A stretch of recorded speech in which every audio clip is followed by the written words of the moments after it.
नमः संस्कृताय। मेरे प्यारे बच्चों, मैं आपको कक्षा 10 की संस्कृत पढ़ा रहा हूँ पद्यपूषम। पद्यपूषम का पहला पाठ जो है लक्ष्य वेद परीक्षा, जो महाभारत के आदि पर्व से ली गई है, उसकी चर्चा कर रहे हैं। आपको 8 श्लोकों तक की व्याख्या मैंने बता दिया है। आज हम 9वें श्लोक से आपको पढ़ाएंगे। 9वें श्लोक में बताया गया है, समुहूर्तादिव पुनद्रोण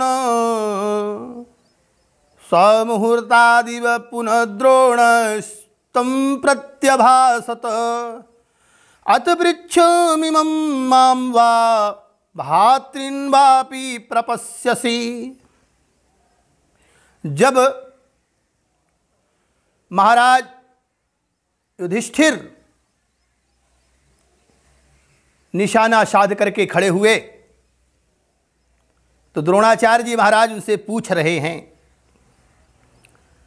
कि जो हे पुरुषों में, हे श्रेष्ठ पुरुषों के पुत्र, नरवरात्मजा, 8वें श्लोक में आया था, नरवर आत्मजा, हे मनुश्रेष्ठ पुरुष के, वर मने श्रेष्ठ के, नर मने पुरुष, आत्मजा मने पुत्र, हे श्रेष्ठ पुरुष के पुत्र, पश्चैनम त्वं द्रुमाग्रस्थम, जो वृक्ष की चोटी पर भास बैठा हुआ है, गीध बैठा हुआ है, इस वृक्ष को देखो, इस गीध को देखो। जब इस प्रकार से युधिष्ठिर ने उनसे कहा था तो देखने लगे। युधिष्ठिर ने कहा कि हाँ, मैं देख रहा हूँ आचार्य जी। तो कुछ देर के बाद फिर से द्रोणाचार्य जी पूछे युधिष्ठिर से। क्या पूछते हैं, उसी बात को बताया गया है इसमें। किस्सा मुहूर्तादिव पुनर्द्रोण स्तम प्रत्यभासत।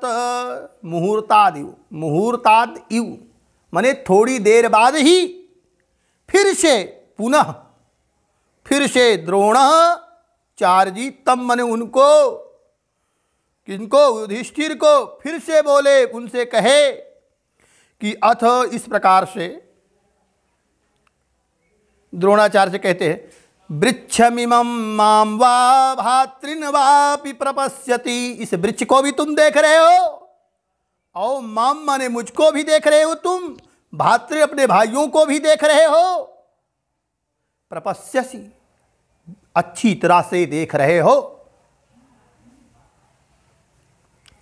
इस तरह से फिर से एक बार देख लीजिए। सामुहूर्तादिव पुनर्द्रोणम, सामुहूर्तादिव पुनर्द्रोणस्तम प्रत्यभासत अथ पृच्छमिमं मां वा भातृन्वापि प्रपश्यसि। थोड़ी देर के बाद फिर से द्रोणाचार्य जी महाराज युधिष्ठिर से पूछते हैं, फिर से बोलते हैं कि अथ वृक्षमिमं मां वा भातृन्वापि प्रपश्यसि। क्या गीधे के देख रहे हो कि मुझको भी, वृक्ष को भी और भाइयों को भी तुम देख रहे हो अच्छी तरह से। तब फिर से उत्तर देते हैं युधिष्ठिर महाराज द्रोणाचार्य जी से। क्या कह रहे हैं, इस बात को 10वें श्लोक में बताया गया है। तमुवाच स कौन्तेयः पश्याम्येनं वनस्पतिं भवन्तं च तथा भातॄन् भासं चेति पुनः पुनः। तमुवाच स कौन्तेयः, तमुवाच स कौन्तेयः पश्याम्येनं वनस्पतिं भवन्तं च तथा भातॄन् भासं चेति पुनः पुनः। देखिए 10वें श्लोक में बताएगा, तम उवाच शकौन्तेय, उनको, किनको, द्रोणाचार्य जी से वह कौन्तेय, वह कुंती के पुत्र युधिष्ठिर कहते क्या हैं, उवाच माने कहा। द्रोणाचार्य जी से कुंती के पुत्र जी ने कहा, तम उवाच कौन्तेयः पश्याम्येनं वनस्पतिं। इस वनस्पति को, इस पेड़ पौधों को भी मैं देख रहा हूं। पश्यामि एनम भवंतम, मैंने आपको भी महाराज देख रहा हूं, और च मैंने और, तथा भात्रीन, भाइयों को भी देख रहा हूं, भासम चेति पुनः पुनः, और इस गीत को भी बार बार मैं देख रहा हूं। जब कहा कि हम ही वनस्पतियों आदि को, भाइयों को, सबको देख रहे हो, तो कहा हाँ हाँ।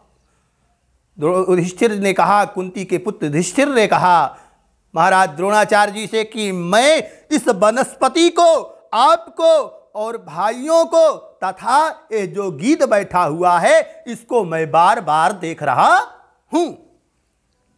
अब आइए 11वें श्लोक में बता रहे हैं, तमुवाच उपसर्पेति द्रोणो अप्रतिमना अप्रीतमना युव नैतच्छक्यं त्वया वेद्धुं लक्ष्यमित्येव कुत्सयन्। 11वें श्लोक का फिर से एक बार वाचन करेंगे। तमुवाचापसर्पेति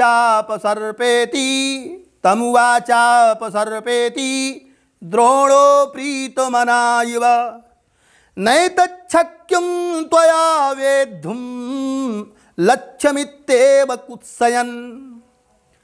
तमुवाचापसर्पेति द्रोणो अप्रीतमना युव, द्रोणाचार्य ने तम माने उनको, किनको, युधिष्ठिर को कहा, तम उवाच, उनको कहा, द्रोण कैसे, अप्रीतमनायु, अप्रसन्न मन से की तरह। एक प्रसन्न मन होता है कुछ बात कहने के लिए, एक अप्रसन्न मन होता है। तो बड़े दुखी हुए कि इतना दिन इसको सिखाए और ये कह रहा है कि हम इनको भी देख रहे हैं, गीत को भी देख रहे हैं, वृक्ष को भी देख रहे हैं और भाइयों को भी देख रहे हैं। तो बड़े दुखी हुए कि लक्ष्य जब तक आपका एक निशाना नहीं होगा, आपका एकाग्रचित्त जब तक नहीं होंगे, तब तक आप लक्ष्य को भेद नहीं सकते हो। इसलिए अप्रीतमनः इव कहा गया यहाँ पर। द्रोण अप्रीतमनः इव अर्थात अप्रसन्न मन से महाराज द्रोण ने कृष्ण को तमुवाच, युधिष्ठिर को अपसर्पेति कहा, दूर हट जाओ, अपसर्पति अपसर्पेति कहा गया ना, दूर हटो, तुम्हारे बस की बात नहीं है। नैतच्छक्यं त्वया वेद्धुं, तुम्हारे द्वारा यह वेद नहीं किया जा सकता है, इसका वेधन नहीं किया जा सकता है। वेद्धुम, तुम वेधने में, इस लक्ष्य को वेधने में असफल हो, तुम्हारे द्वारा यह लक्ष्य वेधा नहीं जा सकता है। लक्ष्यमित्येव कोत्सयन्, कुत्सयन् माने कोसते हुए, कि क्या नहीं क्या अभी तक सीखे, कोस रहे हैं, कुत्सयन् कोसते हुए कहा, त्वया वेद्धुम लक्ष्यमित्येव, ये जो लक्ष्य है, कोसते हुए कहा, नैतच्छक्यं वेद्धुम, नैतच्छक्यं वेद्धुम, तुम्हारे द्वारा यह वेधा नहीं जा सकता है। 12वां देखेंगे, ततो दुर्योधनादिस्तान्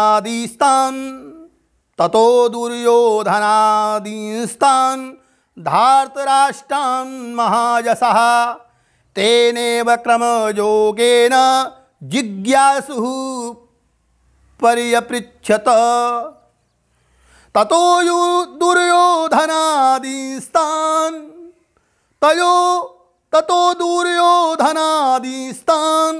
धार्तराष्ट्रान् महायशः तेनैव क्रमयोगेन जिज्ञासुः पर्यपृच्छत।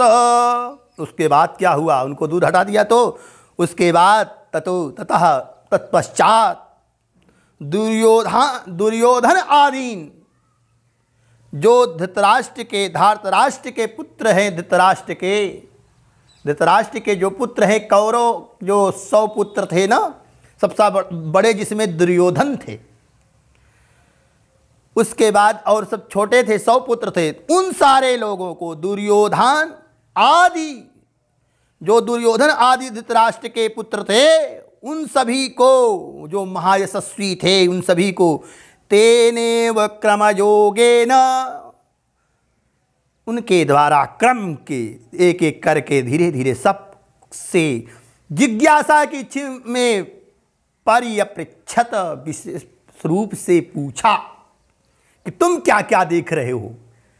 तो सब लोग ने, जो युधिष्ठिर ने जवाब दिया था, क्रम से जितने भी लोग थे, दुर्योधन आदि सब भाई लोग और जो राजकुमार लोग थे, सबसे यही जिज्ञासा की इच्छा में पूछा कि सब लोग क्या देख रहे हो। इसी को 12वें श्लोक में बताया गया। फिर से देख लीजिए, ततो दुर्योधनादींस्तान धातराष्ट्रान महायशः तेनेव क्रम योगेन जिज्ञासु पर्यपृच्छतः। उसके बाद दुर्योधन आदि जो हैं उन सारे धृतराष्ट्र के पुत्रों से जो महायशस्वी हैं, क्रम के द्वारा क्रम से सभी को जिज्ञासा की इच्छा जानते हुए कि इनकी से पर्यपृच्छत, फिर से अच्छी तरह से पूछा। अन्यांश्च शिष्यान् भीमादीन् राज्ञश्चैवान्य देशजान् ततः च सर्वे तत्सर्वं पश्यामि उत्कुत्सिताः। 13वां श्लोक, अन्यांश्च शिष्यान् भीमादीन् रागश्चैवान्य देशजान् तथा च सर्वे तत्सर्वं पश्याम इति कुत्सिताः। अन्यांश और जो भी सारे शिष्य थे, युधिष्ठिर के अलावा भीम, नकुल, सहदेव और राज्ञाश्चैवान्य देशजान, अन्य देश के जो राजा के जो पुत्र थे,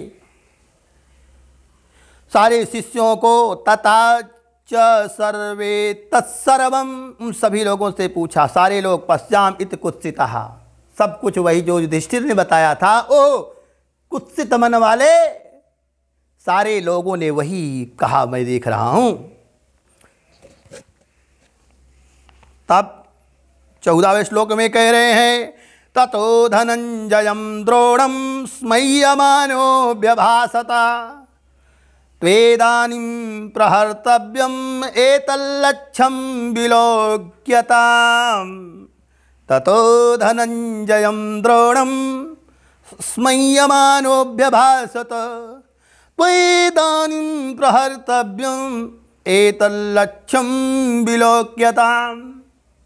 जब सब सारे लोगों ने वही बात बताई कि मैं सब कुछ देख रहा हूँ, आपको भी, वनस्पति को भी, वृक्ष को, भाइयों को, सबको देख रहा हूँ, तो कुत्सित मना उनको कहा तुम्हारे बस की बात नहीं है। उसके बाद फिर धनंजयम द्रोणम स्मय्यमानो व्यभासत, धनंजय कहते हैं धनम जयति धनंजय, अर्जुन को कहा गया है। इन्होंने उत्तर देश के तमाम सारे राजाओं के धन को जो यज्ञ से किए हुए थे उनको जीत करके धन लाए थे राजसूय यज्ञ करने के लिए युधिष्ठिर को, इसलिए इनका नाम धनंजय है।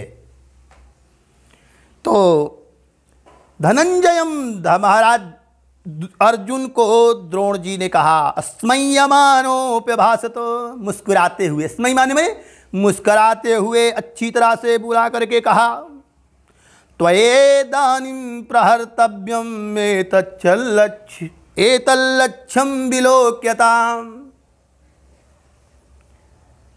एतल लक्ष्यम तोरली संधि है यहाँ पर, एतल लक्ष्यम हो गया। त्वयेदानीं, अब तुम्हें इस समय, अब प्रहर्तव्यम, प्रहार करना, एतल लक्ष्यम विलोक्ता में जो लक्ष्य है अब तुम देख लीजिए। अर्जुन, जब सारे लोग कहा कि मैं सबको देख रहा हूं तो उनको सब लोगों को हटा दिया द्रोणाचार्य जी महाराज। दुर्योधन आदि जो भी थे देश, अन्य देश के राजा भीम आदि जो और आए थे, भीम, नकुल, सहदेव और अन्य देश के जो राजा थे, दुर्योधन के सारे भाई, सब लोग कहा कि तुम्हारे बस की बात नहीं है, सब कुछ देख रहे हो तो तुम क्या लक्ष्य भेदोगे।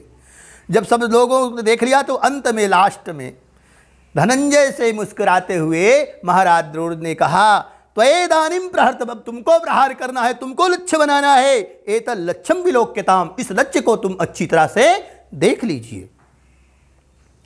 जब इस बात को द्रोणाचार्य जी ने अर्जुन से कहा तो एवं उक्तः शब्द आया, एवं धन उक्तः, इस प्रकार कहने पर सव्यसाची मंडलीकृत कार्मुकः तस्थौ भासं समुद्दिश्य गुरुवाक्य प्रणोदितः। एवमुक्त सव्यसाची मंडलीकृत कार्मुकः तस्थौ भासं समुद्दिश्य गुरुवाक्य प्रणोदितः। इस प्रकार कहने पर द्रोणाचार्य जी के सब्यसाची, अर्जुन को सब्यसाची कहा जाता है। देखिए सब्यसाची उसको कहते हैं जो दाहिने हाथ से भी धनुष चला ले और बाएं हाथ से भी धनुष चला ले। और अर्जुन जो है इस बात में निपुण थे, बाएं हाथ में भी धनुष चला लेते थे, दाएं हाथ से भी चला लेते थे, इसलिए अर्जुन को सब्यसाची कहा गया है। तो कह रहे हैं एवं मुक्ता सब्यसाची ही मंडलीकृत कार्मुकः। कार्मुक माने धनुष होता है, तो धनुष को मंडलीकृत अर्थात गोलाई की आकार में धनुष को खींच लिया उसकी प्रत्यंचा को। जब धनुष की प्रत्यंचा को खींचा जाएगा ना तो देखिए मंडलीकृत हो जाएगा धनुष ना, अर्थात गोलाई के आकार का हो जाएगा। एवं उक्तः सब्यसाची मंडलीकृत कार्मुकः। इस प्रकार कहने पर द्रोणाचार्य जी के द्वारा उस धनुष बाएं हाथ और बाएं हाथ से दोनों हाथों से चलाने वाले निपुण महाराज अर्जुन अपने धनुष को मंडलीकृत गोलाई के आकार का कर लिया। और तस्थौ भासं समुद्दिश्य गुरुवाक्य प्रणोदितः। तस्थौ माने खड़े हो गए, भासं समुद्दिश्य मने गीत का निशाना लगा करके, गुरुवाक्य प्रणोदितः गुरुवाक्य से प्रेरित होकर के, गुरु के वचन से प्रेरित होकर के वह सब्यसाची अर्जुन दाहिने और बाएं हाथ से बाण चलाने में निपुण अर्जुन अपने धनुष को गोलाई के आकार का बना करके उस गीत का निशाना लगा करके खड़े हो गए। फिर से एक बात देख लीजिएगा।